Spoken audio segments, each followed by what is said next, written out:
I think that apart from the wrong culture, or let me say wrong upbringing and lack of personal ethics and personal core values, and people just making up their mind to be trustworthy and live a life of integrity, I also think that the lack of legal systems in most African countries is so easy to bribe the legal system.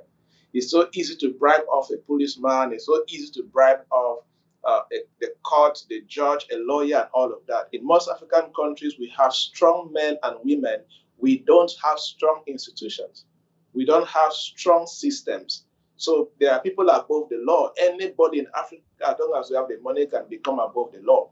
That now gives that somebody will eat your money or waste your money, and they know inside in them they know there's nothing you can do.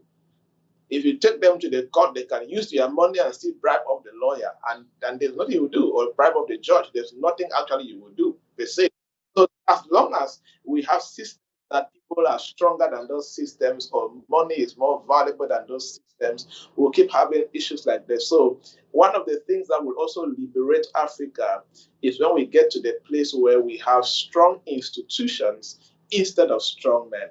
Then it's going to help us a lot. That is a powerful word there.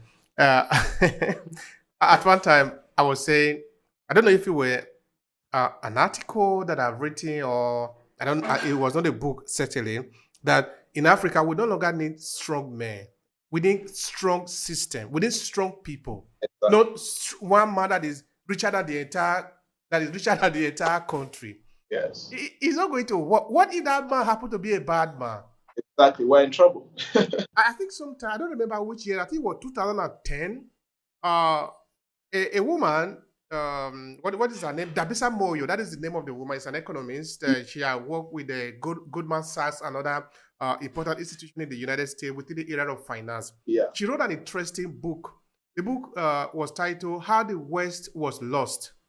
In that book, Dabisa was saying that he made a very nice analogy, saying that in the West, of course, because the population are few, they base their system on capital intensive, in that it is based on capital, the operation that they work on. Yeah. And now, of course, you want to make a comparison to China, which was coming into the game. And China doesn't have the money, but they have the people. Yeah. For China to be able to compete with the West, it was not going to play the same game. It was going to change the game.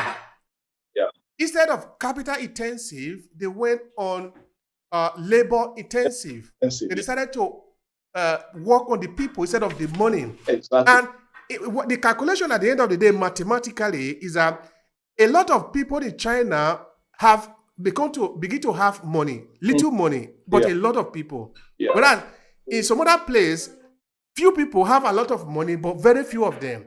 And if you binge it, at the end of the day, you see that China will rise because there are very many. So if you take this game to Africa and among Africans, the only way we are going to be able to survive in this world and compete with our competitors, like the Europeans and the Westerns in general, is that the people in Africa are going to be strong. The people, not some individual. Yeah. Because if some individual are strong, those few individuals can always be captured. That means the people again are looking for who is the next strongest individual.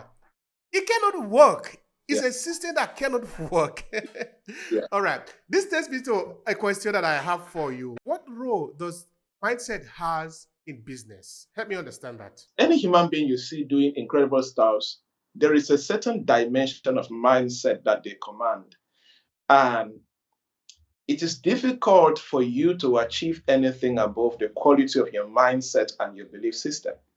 The more your mindset is stretched, the more you have the ability to create more, to contribute more, to be different, to be innovative, to advance, to grow, and all of that. So mindset needs to change, because mindset, the quality of your mindset is affected by the quality of information, knowledge, and perspective and experience and exposure that you develop over time. So the more you have more relevant knowledge, the more you become better.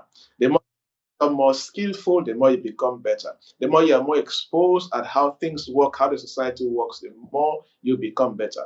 Anybody doing better than you in any sector, they know something you don't know. They have a particular mindset that you do not have. We cannot separate the right mindset from a successful business. We cannot separate the right mindset from a successful career. As long as you have the wrong mindset or a struggling mindset, your career will struggle, your business will struggle, your finances will struggle, even how you relate with people will struggle because you are not operating from that same capacity. So immediately you start upgrading your mindset to become more resourceful, to become more relevant, to become more valuable, or to increase your ability to create and drive intelligent conversations around your industry, the more you are becoming a relevant person that people will love to do business with. Why? Because people love to do business with people who command a certain level of value, credibility, who can contribute, who can advance, who can bring change, who can innovate, who can disrupt. Anybody who can create a good sense of momentum and value is relevant. And that comes from the place of the right mindset. And of course, and mindset now automatically affects how you behave, how you look at things, how you act, how you connect, how you do basically everything. So it is the backbone of everything that you can do as a businessman. Thank you so much for that. All right. You see, that is important because um, in Africa, we need to understand that we are not really poor as it were, no? No, we are not.